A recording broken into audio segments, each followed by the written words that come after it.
জাহাঙ্গীরনগর বিশ্ববিদ্যালয়ে জাকসু হল সংসদ নির্বাচন আচরণবিধি নিয়ে মতবিনিময় সভা।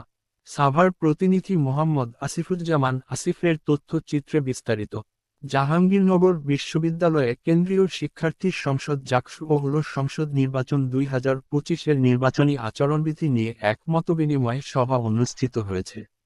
রবিবার বিকেলে বিশ্ববিদ্যালয়ের জহির রায়হান মিলনায়তনে এ সভার আয়োজন করে নির্বাচন কমিশন। সভায় প্রধান নির্বাচন কমিশনার অধ্যাপক ডক্টর মোহাম্মদ মনিরুজ্জামান প্রধান অতিথি হিসেবে উপস্থিত ছিলেন।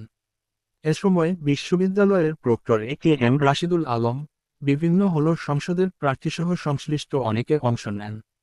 প্রধান নির্বাচন কমিশনার তার বক্তব্যে নির্বাচনের সুষ্ঠু ও শান্তিপূর্ণ পরিবেশ বজায় রাখতে সকল পক্ষকে সহযোগিতা করার আহ্বান জানান।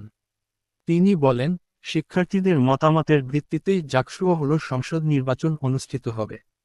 আমরা চাই এ নির্বাচন একটি সুন্দর দৃষ্টান্ত হয়ে উঠুক। এদিকে আসন্ন নির্বাচনকে ঘিরে ক্যাম্পাসে জমে উঠেছে প্রচারণা।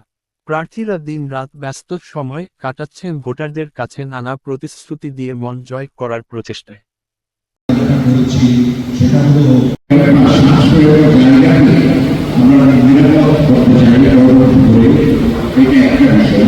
দ্বিতীয় বিষয় হলো আমরা পুরো ক্যাম্পাস নিয়ে তিনটা স্কুলের নাম বলছি।